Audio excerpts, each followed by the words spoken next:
Pinaliit ng kampo ni dating House Speaker Martin Romualdez ang mga alegasyon laban sa kanya. Pero aminado ang kanyang mga abogado na nababahala sila sa investigasyon.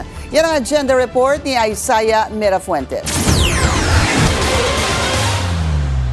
Kwentong kutsero kung tawagin ng kampo ni former House Speaker Martin Romualdez sa mga aligasyong ibinabato laban sa kanya.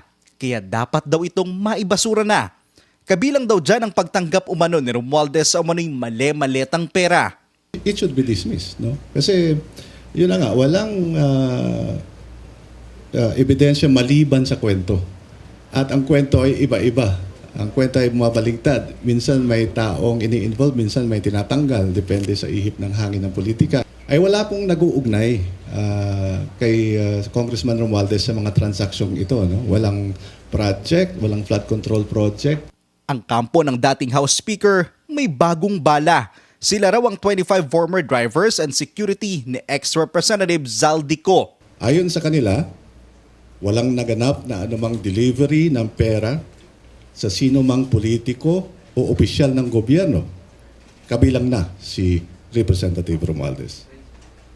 Hinikayat lamang sila na sumali sa isang grupo ng mga testigo kapalit ng pera.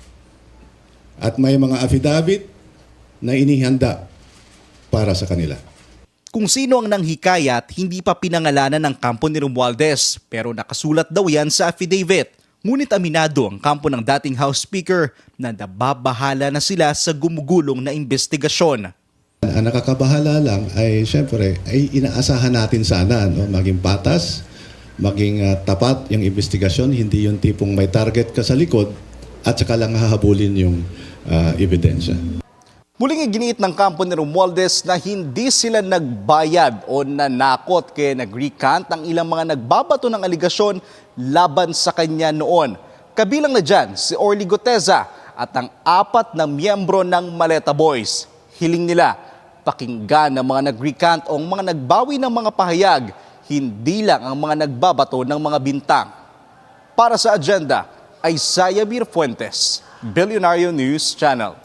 Mag-follow sa aming mga social media accounts at mag-subscribe sa aming YouTube channel para sa pinakahuli at eksklusibong mga balita.